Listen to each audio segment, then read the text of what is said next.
फिर मैं आता हूं आप लोगों के पास। 30 अप्रैल से पहले ही यूक्रेन को एक बड़ा नुकसान हुआ है और वो नुकसान बताना जरूरी है। बहुत बड़ा नुकसान हुआ है 30 अप्रैल से पहले। उनकी तैयारी में एक ये बड़ा झटका हो सकता है।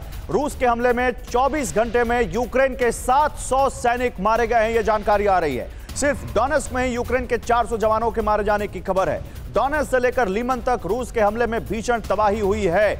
आइए जल्दी से आपको दिखाते हैं यूक्रेन के प्लान पर रूस ने क्या जवाब दिया है। बिग वॉल पर आपको दिखाते हैं और फिर अपने मेहमानों के पास चलेंगे, अपने एक्सपर्ट से इस बारे में बात करेंगे कि कितना बड़ा नुकसान यूक्रेन को रूस ने 30 अप्रैल से पहले पहुंचा दिया है। ये आप देखिए, यूक्रेन डोनेट्स्क जहां पर मनीषा है, 400 यूक्रेनी सैनिकों की मौत की खबर आ रही है पिछले 24 घंटे में। उसके बाद कुपियांस्क जहां पर 110 सैनिकों की मौत की खबर आ रही है, यह थोड़ा उसी के आसपास का इलाका बॉर्डर का। आप देखिए लीमन 70 यूक्रेनी सैनिकों की मौत हुई है, यह जानकारी आ रही है। ज़ैपोरिज़िया 60 यूक्रेनी सैनिकों की मौत हुई है।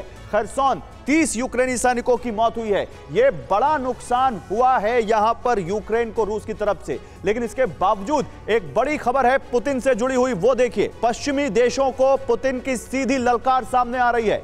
सीधी ललकार पश्चिमी देशों को पुतिन की।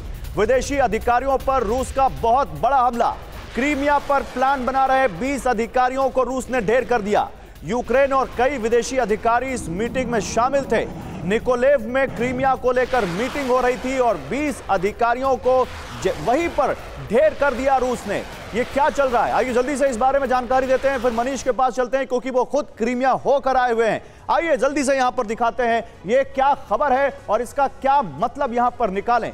खबर क्या है ये देखिए आप पहले। रूस और नेटो के बीच सीधी टक्कर हो सकती है। वजह क्या है? निकोलेव में क्रीमिया पर मीटिंग कर रहे 20 अधिकारियों की मौत हुई है। रूस की फौज ने मीटिंग वाले ठिकाने पर एयर स्ट्राइक की। रूस ने क्यों किया यह हमला? यूक्रेनी अधिकारियों के साथ विदेशी अधिकारी भी उसमें शामिल थे। अब वो विदेशी अधिकारी कौन थे, किस देश के थे? क्या नेटो कंट्री को तो नहीं थे?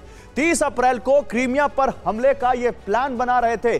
जल्दी से मनीष के पास जाते हैं, फिर अपने मेहमानों के पास आऊंगा मैं। मनीष, आप तो क्रीमिया होकर आए हैं, क्या ये माने कि क्रीमिया पर उंगली उठाना यानी पुतिन को सीधे उकसाना किसी बड़े अटैक के लिए, और इस अटैक को भी उसी से जोड़कर देखें और विदेशी अधिकारियों का एंगल भी है इसमें? बिल्कुल, देखिए आपकी बात 100% सही है। क्रीमिया पर आज की तारीख पर किसी भी तरह के बड़े हमले का मतलब है कि आप पुतिन को ललकार रहे हैं और फिर उसकी कीमत परमाणु हमले तक भी हो सकती है।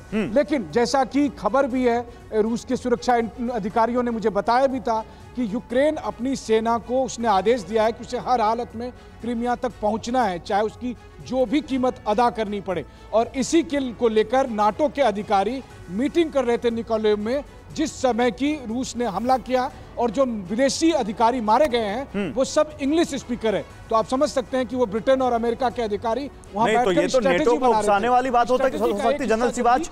जो बात यहाँ पर मनीष बता रहे हैं, इंग्लिश स्पीकिंग वहां पर अधिकारी थे, तो क्या ये माने हैं कि ये नेटो को उकसाने वाला भी एक हमला हो सकता है? देखो, सच्चाई है, अगर बैटल जोन के अंदर कोई है तो फिर वो उसके अंदर कैजुअलिटी हो सकती है। मगर हो क्या रहा है अब ये आप देखो गौरव, सच्चाई ये है कि यूक्रेन एक बहुत बड़ा ऑफेंसिव प्रिपेयर कर रहा है, जो कि ना ही डोनबस के इलाके में डोनेट्स्क, लुहांस्क, उसके बाद ज़ापोरिज़िया, खरसोन और क्रीमिया तक ये लड़ाई जाएगी। ये कहीं ना कहीं रूस को पता लग गया है और रूस को मालूम है जिस प्रकार से इनको समूह साधन दिए गए हैं, वस्त्रबंद गाड़ियां, tanks, HIMARS, M777 ultra light howitzer, उसके बाद इनको MiG-29, F-16 भी। तो अब रूस जो है दो बातें कर रहा है। रूस तो एक तो सोच रहा है कि कहीं ना कहीं दूसरा फ्रंट खोला जाए, और वो फ्रंट खोलेगा वो कीव की तरफ, वो बेलारूस से खोलेगा, क्योंकि डाइवर्ट करने से आएगा अटेंशन की। क्योंकि अगर वो कीव की तरफ आता है तो बहुत बहुत ज्यादा पैनिक फैल जाएगा एक यूक्रेन में। एक तो वो ये कार्रवाई करेगा, और दूसरा मुझे लगता है क्रीमिया को